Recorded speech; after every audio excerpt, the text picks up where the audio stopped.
안녕하세요. 한의학 박사 한진입니다. 부정맥은 심장의 리듬이 불규칙한 상황을 말합니다.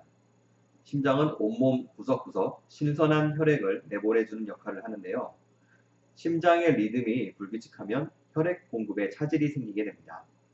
심장도 또 혈액을 공급받아야 자기 활동을 차질 없이 수행하는데 이런 혈관을 관상동맥이라고 부릅니다. 관상동맥이 막히거나 좁아지면 협심증이나 심근경색이 유발되는데 이를 관상동맥 질환이라고 부르는 것이고요.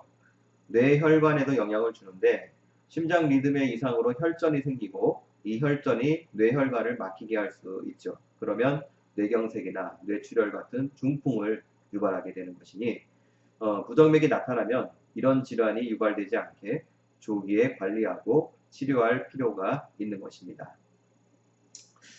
부정맥은 대개는 맥박이 한 번씩 쉬는 경우와 빨리 뛰는 증상이 많이 나타나는데요. 경미한 부정맥이라면 심전도와 심장 초음파 등의 검사에서 특별한 이상이 나타나지 않을 수도 있지요.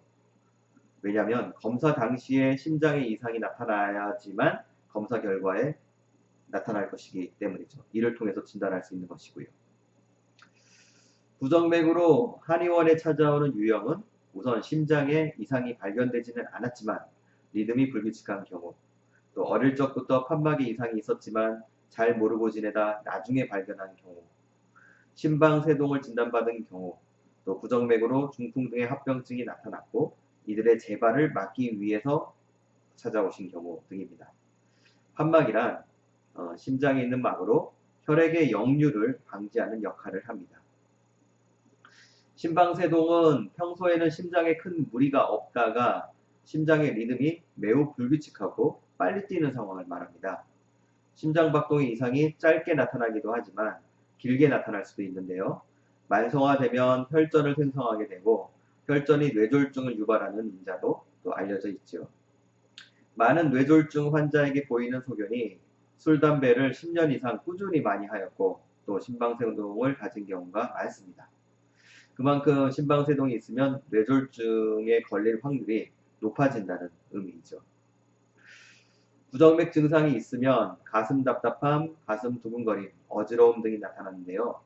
불면증이 있으면 부정맥을 유발하거나 더 심하게 만든다는 연구 결과가 있습니다. 불면이 나타나는 이유는 정신적 피로가 과중한 경우인데 과거에 받은 정신적 충격 역시 무의식 중에서는 불안으로 남아있을 수 있습니다. 이런 불안인자가 불면의 가장 큰 원인이라 볼 수 있죠. 잠자는데 걸리는 시간을 인명기라 부르는데 이런 시간이 길어지고 또 중간에 자주 깨고 또 화장실을 자주 가고 싶은 것 역시 불면증에 나타나는 그런 증상이라고 볼 수 있죠. 불면은 육체적 피로로 이어지기가 쉬운데요. 불면을 유발한 정신적 피로와 또 이로 인해 유발된 육체적 피로가 만성화되면 부정맥이 유발될 가능성이 높아지는 것입니다.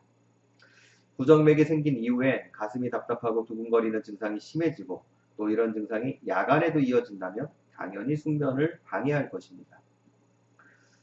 부정맥과 불면증을 호소하는 환자들을 만나보면 공통점이 하나 있습니다.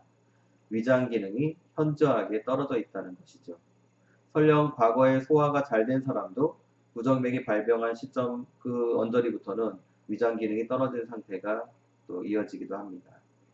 그래서 위장 질환을 가지고 있는 그런 환자들이 이제 실제로는 심장병을 갖고 있는데 위장 질환으로 잘못 진단받는 경우가 생기는 것입니다. 위장 기능이 떨어지면 상복부 팽만감으로 인해 가슴 답답과 두근거림 증상이 좀 더 심해지는 경향이 있고요. 그리고 소화 기능이 떨어지면 마음이 안정이 잘 안 되고 집중력 또한 더 떨어지게 됩니다. 따라서 부정맥과 그 원인이 될 수 있는 불면증을 치료하기 위해선 마음이 편해져야 되고 또 육체적 피로도 없어야 하고 또 위장 기능도 좋아져야 하겠죠. 이를 위해서 한약 복용과 꾸준한 침 치료를 병행해야 합니다. 한약은 대만의 연구 결과를 보면 심방세동 환자에 대한 한약 투여가 또 뇌졸중의 발병 빈도를 낮추는데 효과적이라고 언급하고 있고요. 침 치료도 반드시 병행하는 게 좋은데요. 심장에 관련된 경락의 소통에 도움을 주기 때문입니다. 자, 오늘은 여기까지입니다. 그럼 다음에 뵙겠습니다.